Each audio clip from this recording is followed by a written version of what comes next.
Bom dia, queridos. Mais uma vez aqui no Tratando a Alma, ainda em tempo de distanciamento social. E nós estamos falando sobre Jesus no Evangelho de João. E vamos ler lá em João capítulo 11, versículo 25, que diz assim: Disse-lhe Jesus: Eu sou a ressurreição e a vida. Aquele que crê em mim, ainda que morra, viverá. Essa semana nós falamos de quando Jesus disse: Eu sou a luz do mundo, aquele que crê em mim jamais andará em trevas. E logo após ele falar isso, faz o milagre da cura daquele homem que era cego de nascença. Então, era um milagre que estava ilustrando a declaração de Jesus de que era a luz do mundo. Agora Jesus diz que ele é a ressurreição e a vida.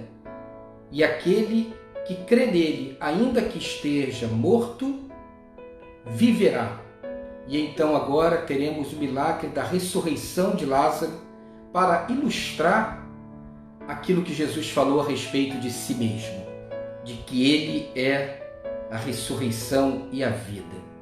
E algumas coisas a gente pode tirar desse momento de Lázaro com Jesus e tudo o que aconteceu. A primeira coisa é que, a semelhança de Lázaro, nós também, quando nós estamos longe de Deus, nós estamos mortos. É interessante porque a Bíblia coloca exatamente isso. Estar longe de Deus é estar morto espiritualmente. Então, talvez esse seja a grande questão para os dias de hoje. Uma época em que o homem cada vez mais prescinde de Deus, cada vez mais está na sua arrogância e na sua prepotência e dizendo que Deus não existe e que é por sua conta e risco. O chamado pecado da impiedade, ou seja, quando você entende que Deus não tem parte com coisa alguma, muito menos com a sua vida. Na Bíblia, quando você toma essa posição, você entra num momento de obscuridade, de trevas, porque você está se fechando para Deus, que é a luz, e para a vida. Então, a semelhança de Lázaro, quando a gente está longe de Deus, a gente também está morto. E essa morte, ela nos visita de muitas maneiras, e não necessariamente a morte física, mas aquilo que muitos sabem, porque já vivenciaram ou acompanham isso na vida de queridos. É alguém que está vivo como se estivesse morto, ou alguém que vive a vida como um morto, alguém que tem uma vida completamente fechada, obstruída, fatiada, em tom cinza, sem cor, sem brilho, sem significado. Bom, então essa é a primeira lição. A semelhança de Lázaro, quando a gente está longe de Deus, nós estamos mortos, na morte espiritual, estamos na obscuridade, estamos vivenciando mortes na nossa vida.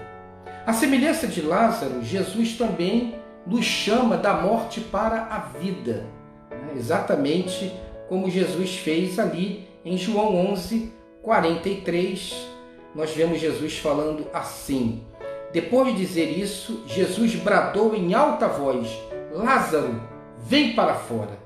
Então, a semelhança de Lázaro, Jesus também nos chama da morte para a vida.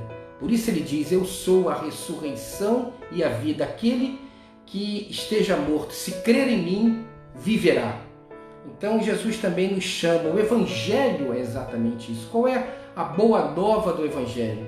É que o homem, na sua obscuridade, na sua impiedade, no seu pecado, não vai ficar perdido em si mesmo. Deus não vai nos deixar ao bel prazer do nosso próprio juízo. E muito pelo contrário, Deus também não está exigindo que a gente consiga vencer um mundo para ser digno dele. O Evangelho é que Jesus Cristo veio, o Filho de Deus, o Deus conosco, para dar a vida por nós e ele nos resgatar. Então, quando Jesus convida Lázaro para fora, né, chama Lázaro da morte para a vida e nos chama da morte para a vida, não é um chamado cheio de critérios, de rituais, de exigências, né? Não é um chamado do demérito para o mérito. Não é como estuda direito para ver se você tira uma melhor nota. Mas Ele estende a mão, Ele nos pega no sepulcro, Ele nos tira para fora, Ele nos resgata. Por isso que Jesus diz: eu sou o caminho, a verdade e a vida, e ninguém pode ir ao Pai a não ser por mim. Ele nos traz. O Evangelho é essa boa nova de que Jesus vem em nosso resgate, paga o preço pelos nossos pecados para nos tirar das trevas e nos colocar na luz. Assim como Lázaro. A semelhança de Lázaro, preste muita atenção nisso, você também traz para fora alguns resquícios do seu tempo de morte. Porque nós vamos ver lá em João 11, 44, o morto saiu com as mãos e os pés envoltos em faixas de linho e o rosto envolto num pano. Disse-lhes Jesus: tirem as faixas dele e o deixem ir. É interessante porque a gente recebe esse chamado da morte para a vida, mas nós estamos nesse mundo, nós estamos nessa realidade. Então você sai das trevas para a luz, você se reconcilia com Deus, mas você traz resquícios, você traz as suas faixas de morte, você traz os seus paninhos, você traz aquelas coisas que vão ser objeto de um processo, que a Bíblia diz que é um processo de caminhar com Deus. Por exemplo, determinados pecados, determinados vícios, coisas que te aprisionam, mas não só isso, relacionamentos intrincados, complicados, que você tem muita dificuldade de se desamarrar, prioridades erradas que muitas vezes a gente coloca na nossa vida e vive essas prioridades erradas, são resquícios de morte. Envolvimentos com espiritualidade obscura no passado, e que quando a gente vem da morte para a vida, das trevas para a luz, essas faixas também nos acompanham.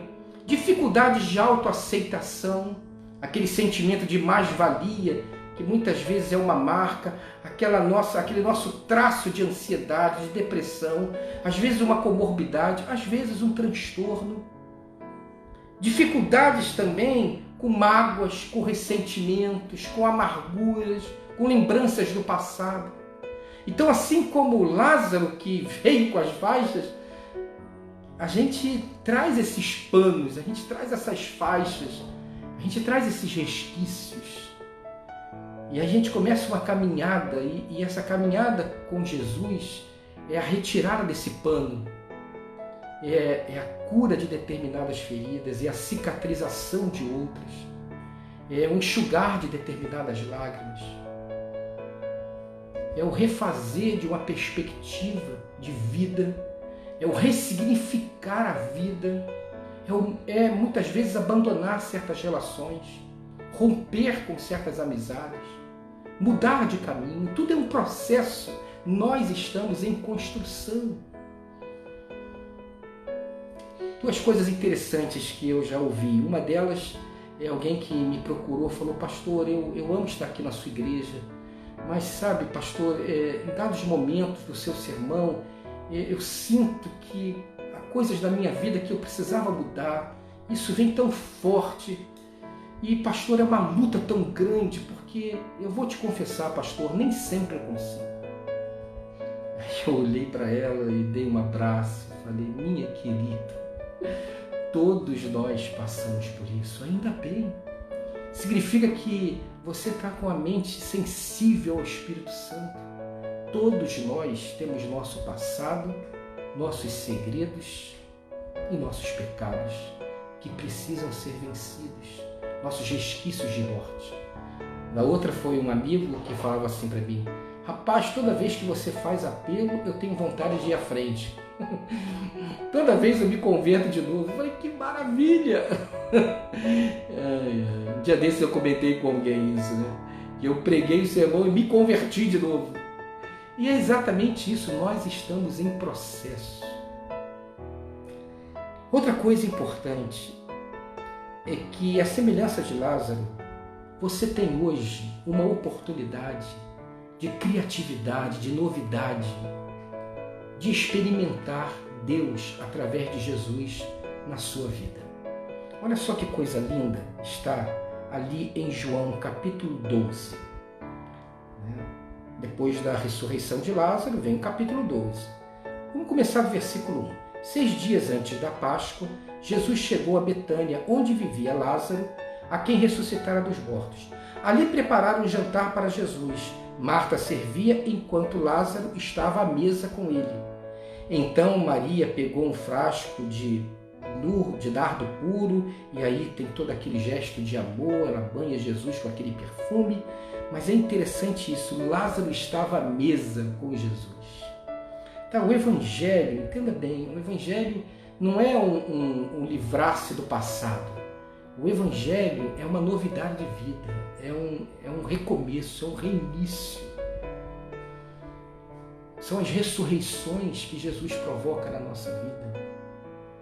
São os momentos em que a gente simplesmente refaz, como se tivéssemos literalmente aquilo que a Bíblia chama de nascendo de novo. Jesus nos chama para fora, nos tira da morte para a vida, para a gente viver com Ele, experiências novas, para exercermos a criatividade, para uma novidade de vida, para sabermos coisas que não sabíamos, experimentar coisas que jamais experimentamos, fazer coisas que jamais faríamos. Não é só tirar a morte, é encher de vida. É o que a gente tem falado muito durante essa pandemia. Não é só o vírus que contagia, não é só a morte que pode nos pegar, vida também contagia, vida pega. Por isso que Jesus diz, eu sou a ressurreição e a vida. E aí, por fim, algo maravilhoso, a semelhança de Lázaro, você também pode ser um instrumento para aproximar pessoas de Jesus. Vamos lá em João 12, 9 e 10, que diz assim, enquanto isso, uma grande multidão de judeus, ao descobrir que Jesus estava ali, veio não apenas por causa de Jesus, mas também para ver Lázaro, a quem ele ressuscitara dos mortos. Assim, os chefes dos sacerdotes fizeram planos para matar também Lázaro. O cara acabou de ressuscitar, vai matar o cara. Pois por causa de Lázaro, isso, olha que coisa linda, por causa de Lázaro, muitos estavam se afastando dos judeus e crendo em Jesus. E aí, tudo faz sentido, porque a vida tem que gerar vida. Alguém que é um recuperado do Senhor, alguém que ressuscitou, que renasceu, que veio das trevas para a luz, é alguém que porta essa verdade, que pode dizer as palavras mais lindas que um ser humano pode falar para o outro. Eu sei o que você está passando, eu já passei por isso também, e eu sei do que eu estou lhe falando, porque foi exatamente o que Jesus fez por mim. A semelhança de Lázaro, trazer muitas pessoas para perto de Jesus. Simples assim. Amém? Vamos orar. Pai querido, muito obrigado por essa manhã. A tua palavra diz que as tuas misericórdias se renovam a cada manhã. E a gente experimenta isso na nossa vida. A gente pode acordar com alguma preocupação, alguma angústia, coisa de gente, coisa de ser humano. A gente pode acordar com alguma súplica, talvez até com alguma tristeza, mas as suas misericórdias se renovam a cada manhã quando a gente busca o Senhor e a gente abre um espaço, abre uma janela, abre um pequeno espaço, aquela luz entra e ilumina tudo. Essa luz está dentro de nós, Senhor. Esse espaço é o Senhor que abre dentro do nosso peito, do nosso coração, da nossa mente. Ó Pai, que a gente possa experimentar um dia hoje de ressurreição e vida, onde a gente sinta esse vigor do chamado de Jesus, da morte para a vida, das trevas para a luz. A gente se veja soltando alguns desses resquícios do passado, desses paninhos pelo caminho e tendo uma experiência nova e criativa, onde possamos, inclusive, trazer alguém para perto de Ti. Amém. Um bom fim de semana para você. Deus te abençoe. Tchau, tchau.